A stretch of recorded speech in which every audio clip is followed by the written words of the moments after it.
Hey guys, in this video I will show you how to add Outlook Calendar to Notion. Alright, so let's begin with the video. First things first, you need to visit your Outlook calendar. Within Outlook, navigate your way to the View option, and from there, look for Calendar Settings. This menu is a treasure trove of customizable options for your calendar, but we're interested in the Shared Calendar option. Here, you'll encounter the Publish Calendar section.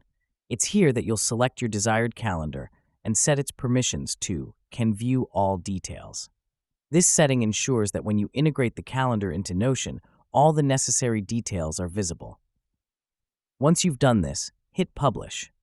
And don't forget the all-important step of copying the URL link that's generated.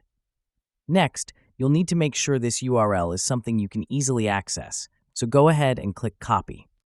Now let's switch gears and head over to the Notion website. Within Notion, navigate to the space where you want your Outlook calendar to live. Click on any text box to summon the text editor. Here type in /embed and you'll see an embed block appear as an option. Click on this option to open up a new window within Notion designed for embedding external content. In the field waiting for your input, paste the URL link of your Outlook calendar that you previously copied. This action links Notion directly to your Outlook calendar. Then click on Embed Link.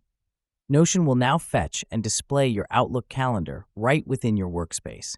This process not only integrates your Outlook calendar directly into your Notion setup, but also keeps everything synced. And that's it. So that is how you can add Outlook calendar to Notion. So that's all for this video. Thanks.